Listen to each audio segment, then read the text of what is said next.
Meet the man who returned to Fukushima to feed the animals that everyone else left behind. Hey lovely people, I'm Scott Leffler from Wonder Earth.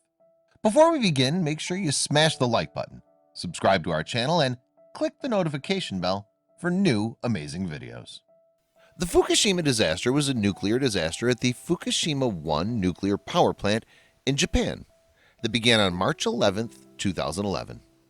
It resulted in a nuclear meltdown of 3 of the plant's 6 nuclear reactors. The failure occurred when the plant was hit by a tsunami that was the result of a 9.0 magnitude earthquake. The following day, March 12th, substantial amounts of radioactive material began to be released. This made it the largest nuclear incident since the Chernobyl disaster that occurred in April of 1986.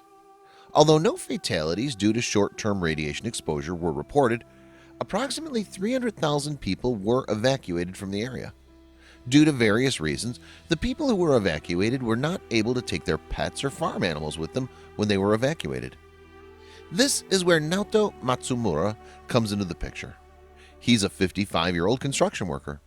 He lives in the evacuated zone to care for the animals left behind. Why would he do that, you might ask? Because they needed him.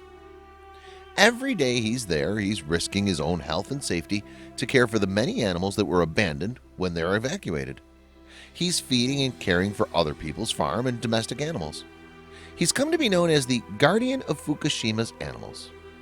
It's pretty obvious that he's a great lover of animals. He knows that every day he's there, his body is getting subjected to major radiation. He says that he refuses to worry about it. He does take steps, however, by only eating food imported into the zone. He left when everyone was first evacuated, but returned after to take care of the animals. He's currently the only human brave enough to live in the evacuation zone. Some people call him Radioactive Man, like a superhero of sorts. He doesn't think of himself as a hero. He originally went back to care for his animals. He said that he really had nowhere else to go. Then noticed all the other animals that were in need of help. He said, "They all told me that I wouldn't get sick for 30 or 40 years. I'll most likely be dead by then anyway, so I couldn't care less." A lot of the animals were chained up by their owners, so he set them free.